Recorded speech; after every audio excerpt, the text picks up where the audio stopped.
Hey everybody, Miss Valine here with your first chapter Fridays. Yes, it's the first Friday of the new year and I have all new books, tons and tons of books. So check them out. You will be seeing them pop up on the Media Center website on Destiny. You'll see everything that's been new uploaded on there so you can click on them and preview them. I also have something new, my 5 and 5 chapters in 5 minutes. I'm sorry, wrong. 5 book previews in 5 minutes that you can also see on the Media Center website. You'll see a link for it. Click on it and eventually I'll have a ton of them listed there, numbered, so you can keep track of which ones you've watched and see if you like any of the books that I preview and check them out on Destiny. Our book today for First Chapter Fridays is a new one, straight out of the box.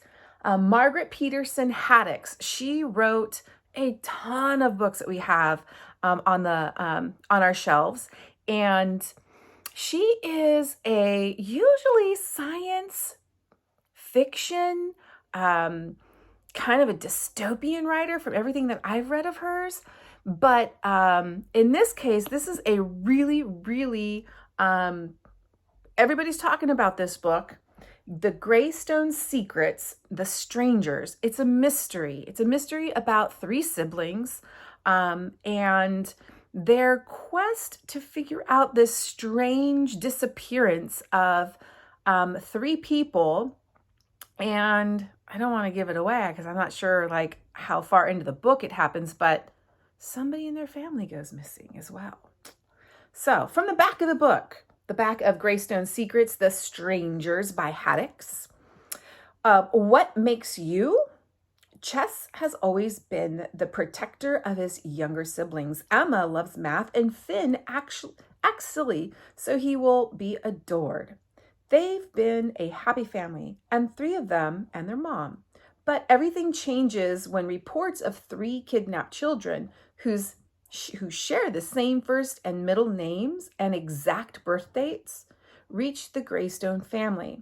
This bizarre coincidence makes them wonder, who exactly are these strangers? Before Chess, Emma, and Finn can ask their mom, she takes off on a mysterious work trip. Puzzling clues left behind lead to a complex codes, hidden rooms, and a dangerous secret that will turn their world upside down. One of the neat things I like about this book, and I haven't read the whole entire thing, I have to say, I've read just the first couple of little chapters. The chapters are told in different points of view. So the first one comes from one sibling, the second chapter comes from a different sibling. So you're getting 3 different points of view throughout the book. Kind of cool. Chapter 1 of The Strangers, from Finn's point of view. Chapter 1, Finn. The 3 Greystone kids always raced each other home when they got off the school bus. And Finn always won. It wasn't because he was the fastest. Even he knew that his older brother and sister, Chess and Emma, let him win so he could make a grand entrance. Today he burst into the house calling out, "Mom, we're home! It's time to come and adore us!" Adore had been on his 2nd grade spelling list 2 weeks ago, and it had been a great discovery for him. So that was what it was called, the way he had felt his entire life. Emma, who was in 4th grade, dropped her backpack off and the rug beside him and kicked off her red sneakers. They flipped up and landed on top of the backpack. Someday, Finn vowed, he would get Emma to teach him that trick. 23, Emma said. There was no telling what she might have been counting. Finn hoped it was a prediction of how many chocolate chips would be in every cookie Mom was probably baking for them right now for their after-school snack. Finn sniffed. The house did not smell like cookies. Oh well. Mom worked from home, designing websites, and sometimes she lost track of time. If today was more of a goldfish cracker and apple slice kind of day, that was okay with Finn. He liked those too. "Mom, he called again. Your afternoon break entertainment has arrived. She's in the kitchen, Chess said, hanging his own backpack on the book where it belonged, or on the hook where it belonged. Can't you hear? That would mean Finn had to listen for once, instead of talking. Emma said, rubbing Finn's head fondly and making his messy brown hair even messier. Finn knew he didn't mean it as an insult. He was pretty sure Emma liked talking as much as he did. Chess was the one everyone called the quiet Greystone. He was in 6th grade and he had grown 4 inches in the past year. Now Finn had to tilt his head way back just to see his brother's face. He also cupped his hand over his ear and pretended to be listening really, really hard. There was a low mumbling coming from the kitchen. Maybe Man's voice? It's Mom watching TV, Chess said. She never does that during the day. The kids all knew their mother's routine. She never listened to anything but classical music while she worked because she said songs with words were too distracting. And when she really didn't want to be disturbed, she worked in a windowless room in a basement. The computer down there didn't even connect to the internet. The 3 Greystone kids all called that the boring room. Now Finn laughed to his older brother. Are you going to stand around asking stupid questions when you could get your answers just by walking into the kitchen? Finn asked. Let's go eat. He dashed toward the kitchen, dodging both Emma's backpack and the family cat, Rocket, lying in the middle of the floor. He yelled, Mom, can I cut an apple? It's my turn, isn't it? Mom wasn't standing at the kitchen counter with her back to Finn, but she didn't turn around. She had both hands clenched onto the edge of the counter, as if she needed to hold on. Her cell phone lay face down on the floor by her feet. Her laptop sat at the counter in front of her, but it was tilted up, so Finn couldn't see what was going on the screen. Mom? Finn tried again. She still didn't turn around. It was like she hadn't even heard them, like she was in a soundproof bubble. This was not like Mom. She had never acted like this before. Then she began to moan. No, no, no, no, no. Chapter 2. Emma. Emma had a substitute teacher that day. The sub had dressed all in gray and had gray hair and a gray face and even a gray voice somehow. Emma decided that was possible. And the sub made the entire day so dreary and dull, and that Emma had started looking for and counting weird things about the day just to keep herself awake. The thing was, if you started looking for weirdness, suddenly everything seemed that way. Wasn't it weird that the pattern of coats hanging up in the classroom hooks went blue, green, red, twice in a row? Wasn't it weird that the sub could have a gray voice? Or was that just normal for her? By the time Emma got off the school bus and began racing toward the house, she counted 21 things she considered indisputably weird. To her way of thinking, that actually made the day pretty interesting, and she was excited to tell Mom about her new trick she discovered from surviving school. Then she noticed that the porch light was still on, even though Mom usually turned it off when Emma and her brothers left for school. And then, stepping into the house, Emma noticed that the living room curtains were still drawn tight across the windows, and so were the blinds on the bay window at the back of the house. This turned the living room's cheery yellow walls dim and shadowy.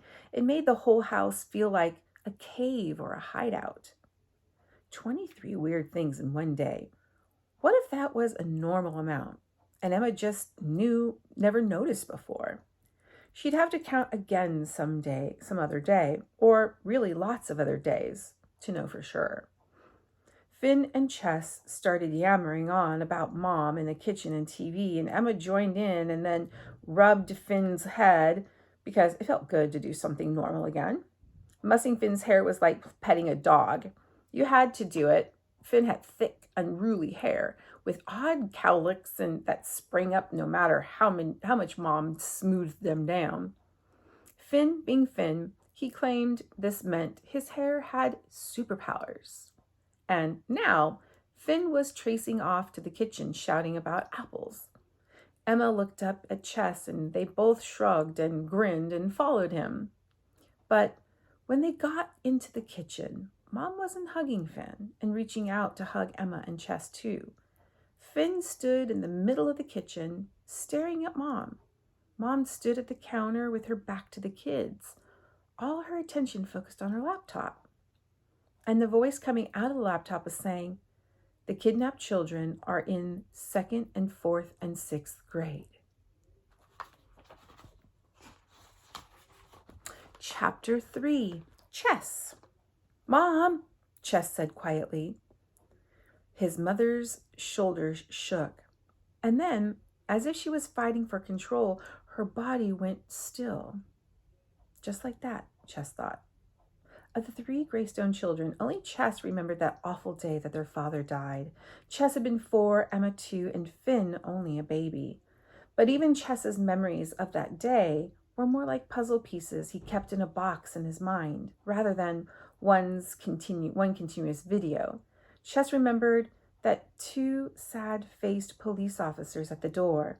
He remembered the red Matchbox car he'd been holding in his hand when the door opened.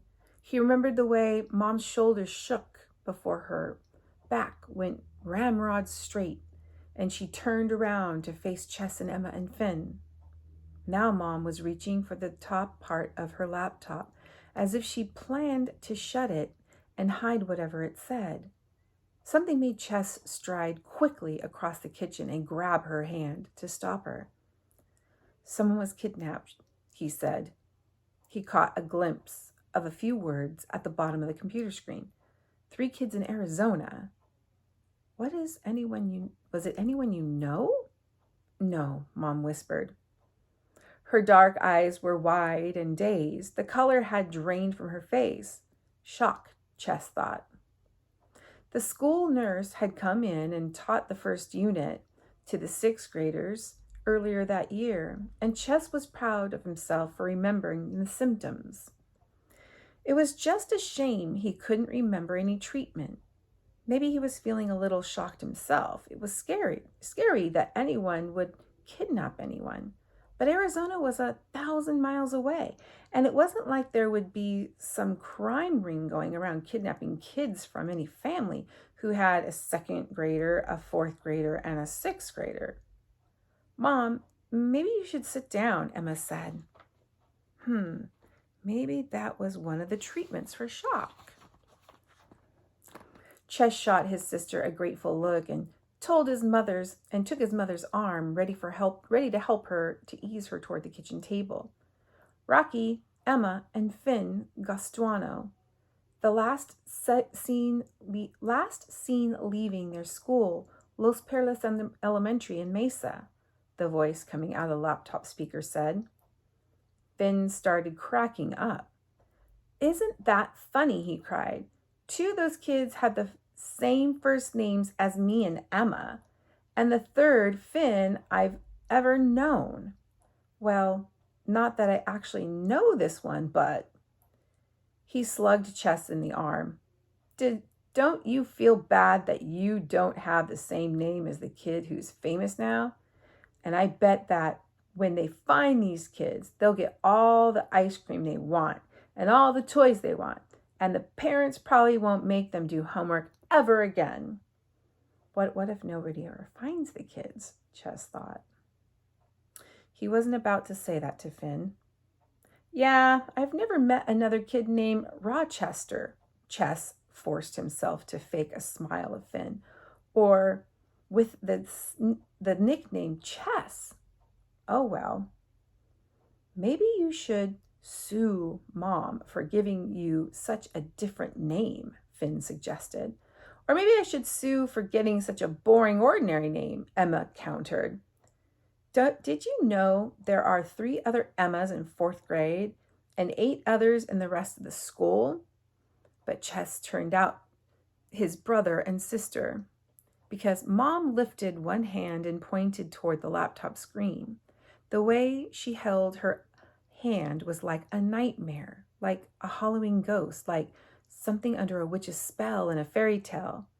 It was like she could only point, not speak. We're repeating the information we have about the Guastano children, the voice coming from the laptop said. A photo of a friendly-looking, dark-haired boy appeared on the screen. The oldest of the 3 kidnapped siblings, Rochester Charles Guastano, who goes by Rocky, just turned 12 last Tuesday. Chess's hearing blanked out temporarily. His middle name was Charles, too, and his 12th birthday had been last Tuesday. How could there be another Rochester Charles born the exact same day as him? And how could that other kid have been kidnapped? The Greystone Secrets, The Strangers. 3 siblings who have the same exact name and the same exact birthday as 3 kids their same age in Arizona go missing. You want to find out what happens in this book, Greystone Secrets of Strangers by Haddix? Check it out. Go on to CCMS Media Center. Check out Destiny. Log on. Find the book. Hold it. And I will send you an email when it's ready for you to pick up. Simple as that. Have a great weekend.